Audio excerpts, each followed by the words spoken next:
RBI की तरफ से एक प्रेस कॉन्फ्रेंस की गई। 2000 के नोट बदलने की सुविधा सामान्य रहेगी। क्लीन नोट पॉलिसी के तहत यह कदम उठाया गया है। 2000 के नोट बदलने के लिए 4 महीने का समय है। किसी भी तरह की कोई अफरा तफरी ना करे और उसके बाद भी नोट लीगल रहेंगे, मान्य रहेंगे, ऐसे कोई परेशानी वाली बात नहीं है। लेकिन सरकार ने ये नोट वापस लेने के लिए सलाह दी है सभी लोगों को। अगर किसी के पास 2000 का नोट है तो वो अपने जमा करवा दें। हर मुश्किल का समाधान करने के लिए तैयार हैं। आरबीआई गवर्नर की तरफ से बात कही गई है। बाजार में दूसरे नोटों की कमी नहीं है। लोग किसी तरह की अफरा तफरी ना करें। नोट बदलने के लिए पूरी तैयारी की गई है। ये बड़ी खबर आपको बता रहे हैं, बड़ी बात आपको बता रहे हैं, क्योंकि आरबीआई की तरफ से एक नोटिफिकेशन जारी किया गया जिसमें 2000 नोट के वापस करने की बात जो है वो कही गई है। क्लीन नोट पॉलिसी के तहत ये कदम उठाया है आरबीआई ने। इस बारे में जानकारी दी है आज आरबीआई गवर्नर शक्तिकांत दास ने। उन्होंने ये बताया कि किसी भी तरह की कोई अफरा तफरी ना दिखाएं। नोट बदलने के लिए कोई आपाधापी की ज़रूरत नहीं है।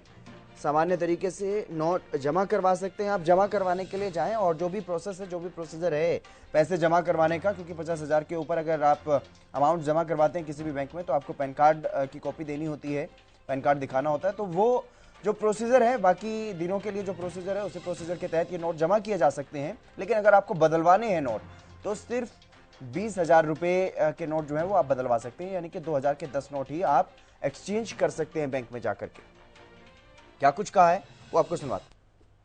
वो सिर्फ हमने तो ऐसा नहीं कहा कि भाई लीगल टेंडर जो है वो सिर्फ 30 सितंबर तक है, ऐसा तो नहीं कहा है। कि हमने ये कहा है बैंकों में करेंसी नोट्स एक्सचेंज करना हो या अकाउंट में डिपॉजिट करना हो कैश में, कैश टू कैश आप एक्सचेंज कर रहे हैं या कोई भी कैश ट्रांजैक्शन अगर बैंक में करेंगे, उसका एक सेट प्रोसीजर है, एक सेट रिक्वायरमेंट्स, सेट गाइडलाइंस है।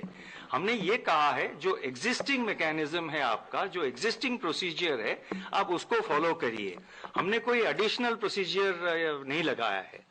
जो एग्जिस्टिंग प्रोसीजर है, जो यूजुअल प्रोसीजर है बैंक में कैश डिपॉजिट का या कोई अदर कैश ट्रांजैक्शन, आप मान लीजिए आप जा रहे हैं एक कैश पेमेंट करके एक डीडी खरीद रहे हैं या कैश डिपॉजिट एक्सेसिवली आप कर रहे हैं, मतलब जैसे कि 50,000 इनकम टैक्स रूल एक है, आपको पता होगा। 50,000 के ऊपर अगर आप कोई कैश ट्रांजैक्शन करेंगे तो आपको पैन कार्ड